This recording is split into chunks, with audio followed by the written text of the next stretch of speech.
welcome back to the Spoiler Cast, the show where we talk about movies and we don't care about spoiling them. And also today we're talking about movie news. We're a commentary channel today. Well, no, I shouldn't say that. First and foremost, we're going to talk about Shaun of the Dead. Yes. That, as of recording this, the 11th, from what I understand, turned 20 years old yesterday. I'm pretty sure it was. It said so on Twitter, I think. We can check that. Edgar Wright liked it, so that must be true. Either United way, Kingdom had release date April 9th, 2004. All right, 9th. Okay. So the other day. The other day. And I think that's a cause for celebration, at least for me. Yeah. Yeah. Because it's one of those heavily influential movies for me. I saw it probably in 2004 or 2005, whenever it came out on DVD in Sweden, and basically anything I have written, finished or unfinished, have been influenced by Shaun of the Dead since. Half our jokes between us and a bunch of your friends are Shaun of the Dead. Yeah, they're still Shaun of the Dead. Yeah, I loved it back then. I still love it today. Just watched it before this. Literally finished it before this. It's one of the best movies ever made, in my opinion. I appreciated it more watching it this time, even though I've watched it like... Oh, it's gotta be like 10 to 20 times by now. easily 20, 25 times. I mean, you watch it more than I do, but... There was a period when I watched it several times, like a month. Back in like my teens. Yeah. Probably during that summer break where you had nothing to do except counting how many times you watched movies. No, that was actually that was when I watched the Sasquatch Dumpling Gang, or the Sasquatch Gang. I watched it 31 times in a row. So that's special. Have you watched it since? I have, like once or twice. But that was in 2006, I think. Whenever that movie came out. That's a movie we should talk about. That's a movie nobody talks about anymore. Yeah. Anyway, but that's not what we're doing today. We're talking about Shaun of the Dead. Yeah. So, I hadn't seen it in a while. We did an episode on the Cornetto trilogy a while ago. Yes. Let me refer to the Instagram here. Was it a Patreon episode or a a free episode? I don't remember. Good question. And I don't remember why we did it. What was the connect? Oh, it must have been around the time of Last Night in Soho? Probably. 2021? Probably. Did we have the Instagram back then? Can I refer to it? I don't know. You do the Instagram. I have no idea. So we have talked about this before. Oh, yeah. Definitely. But I don't know exactly when that was. Yeah. I haven't watched it since yeah, here it is. Oh. November 11th, 2021. Yeah, so right around the time of Last Night in Soho. Probably was the companion piece then. So now... Yeah, I think so. For all of you people who don't follow us on patreon.com/don'tmakescene, you get to hear what we... preparation for it, but yeah. Oh, okay. You get to hear what we think of Shaun of the Dead. Do you remember the first time you saw it? No, not at all. This is one of those movies I vividly remember the first time, because the first time I saw it, I didn't see the whole movie. It was... Why not? Because I was 14, 15. Well, I must have been 15, because 2004 I was 15. Well, I didn't... Whatever. I was 15. I'm born in December, so... But 89. Nothing counts. So nothing, yeah. I'm basically from the 90s, but I was born in December, so whatever. I was 15. Obviously still living at home. And my best friends, they're brothers, living across the street, they watched a lot of movies. That's kind of where my my love for movies came from. They had so many movies. I'd gotten to know them 3 years earlier, something like that, the summer of 2000 or 2001.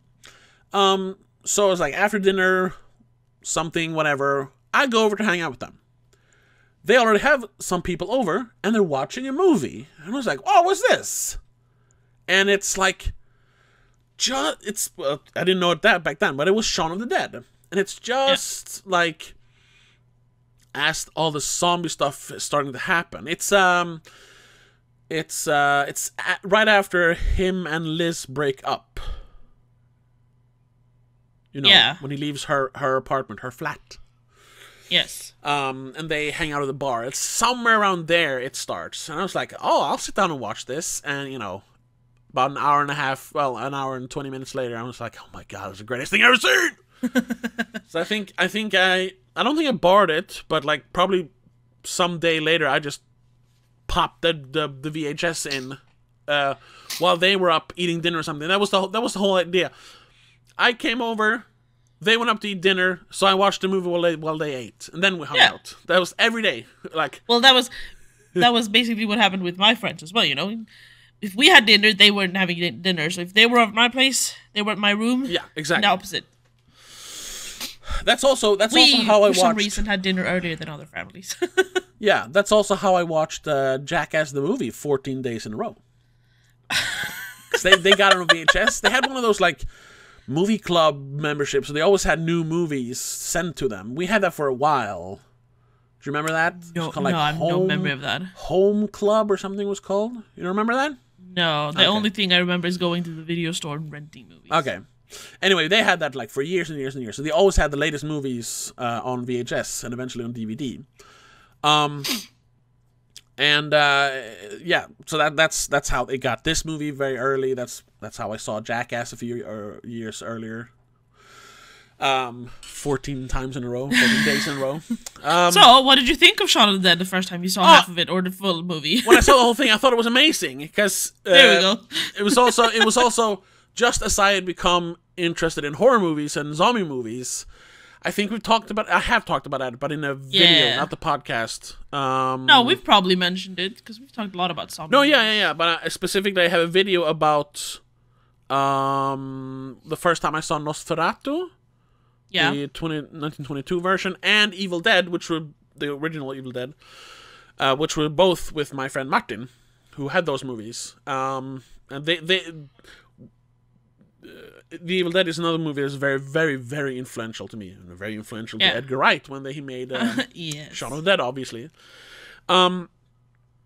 So yeah, I'd seen those movies just a couple of years earlier, and really like, I like horror movies, I like zombie movies, but zombie movies were kind of not a thing really at that point. They were a big thing in, of course, the 70s and 80s with all the like exploitation or Italian exploitation films. Yeah, but they weren't like that wave was over. Yeah, they weren't in the mainstream really. No. I mean, you had a couple of years earlier, you had the Resident Evil movie, but it was a big flop. Nobody watched it. I mean, some people. Yeah, that became a big thing a few years later. Yeah, when they kept doing them for some reason. Yeah. And you had 28 Days Later. At the same time, they're just in the beginning of the new millennium. Yeah, but they were like minor hits. I mean, this was as well, but it became like a cult classic pretty quickly. And also in the same year, you had the Zack Snyder adaptation of Dawn of the Dead. Oh, right. It's 2004. Yeah. That's really what kicked off the new wave of zombie movies. Because after that, we had like a bajillion bad zombie movies, and some good ones. Sure. But I like to think this was really influential because 3 years later, when they did Hot Fuzz, that's when they really blew up as filmmakers, Simon Pegg and Edgar Wright. But it all started here. Yeah. So I've loved it for 20 years, and like I said, watching it today, I think I loved it even more. It is. Some people say that Hot Fuzz is the better one. I'm torn. Obviously, it has a bigger budget. It is a bit more grown up. It's all of that because they had 3 years, between this and Hot Fuzz. But that movie is more of it's. I love action movies, but I love horror movies, specifically zombie movies, more. So I think for me, Shaun of the Dead is still the best one of the three. And I think we said the same thing when we did that episode in 2021. Like, yeah, it's very close with Shaun of the Dead and Hot Fuzz, but World's End is definitely the last weakest of those three. Yeah. The weakest, yeah. And the like the difference between Hot Fuzz and Shaun of the Dead is more or less nostalgia, and like just because Shaun of the Dead was the first one. Yes, and like it's like the original kind of. Yeah, and it's very it speaks to me as a now 34, not 31, like, you know, he is in the movie, but as a 34-year-old salesman, as I am, I literally work in an electronics store. Yeah. Kind of, you know, in Arrested Development, like, I so much empathize or sympathize or whatever with Shaun in this movie. And like I said, it's influenced me ever since I first saw it. So I think that's why, for me at least, it's the better one. And just like Hot Fuzz, though, it is 99% a perfect movie. There are two minor things I don't like about it. About Shaun of the Dead? Yeah, and that's not even things. It's just two things that stick out. It's when Shaun and Liz are sitting down in her bedroom, just as they're about to break up, and she has her short little monologue when she says, if I keep going back to that place, I'll end up like all those other sad fuckers, drinking myself to death, wondering what the hell happened. And she says it really fast. It's like this, you know, classic. You know, oh, you have a long monologue. You really got to get out fast. Yeah, and that's fine. The thing is, you have to start off by having a regular conversation, which they don't have. I mean, they have, but then there's this cut to that part. Yeah. So it just comes off as... It's supposed to be like she's like cutting off his sentence and just getting what she wants to say out. Yeah. But it doesn't really have that tone or flow to be that way, yeah. It feels very scripted. Yeah. That's one. And then, there's one thing I noticed now watching it. I forget what it is, though. Maybe there's just one thing. Yeah, probably. Yeah. I think so. There's only one thing, yeah. That's the only thing that, like... So, really, yeah. Bugs you, really. Yeah. Because everyone is so good in the movie. Oh, yeah. Every line of dialogue, you know, said by an actor is so perfect in the movie. Not even just the dialogue, just the sounds. Yeah. When they're playing the zombies and Mom goes, ooh. Yeah. Ooh. Perfect. Except for that line read. Sure. Like, damn it. I didn't even think of it, to be honest. Okay, so. it's always, not always, but for a long, long time it has bugged me. But I think that's why you're noticing, though, because you remember that being an issue. Yeah. If you try to forget about it, then you watch it, you might not notice it again. Yeah, but I don't think I can forget about it. I've seen it so many times, and it's always bugged me. So, yeah. But other than that, it's so perfect. Like how it's written, how it's structured, how it's directed. All the musical, the needle drops, everything. Yeah. The perfect mix of comedy, horror, and, you know, like serious moments. Mm-hmm. It blends the tones so well.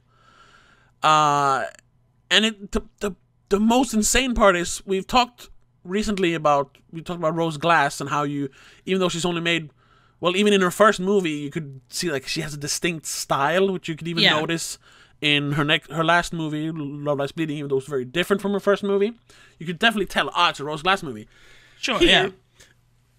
Edgar Wright had directed things before. I mean, this is basically a spin-off of the TV show he made, Spaced, with the same people involved. Basically all the same actors. Yeah, I mean, that was where the idea came from. They wanted to do a spaced movie, but then we're like, we'll change branch out a little bit. Yeah, exactly. So he obviously had a lot of, and that one has the exact same style of directing. Yeah, it's just made on a much smaller budget and for TV. But still, like branching out and making a movie and having it be so distinct and having such a voice of his own, while at the same time borrowing so much from other directors without it feeling like, oh, you're just like copying. No, it's an homage, or it's you know, it's a love letter, whatever. It's perfect. Yeah. Yeah. Yeah.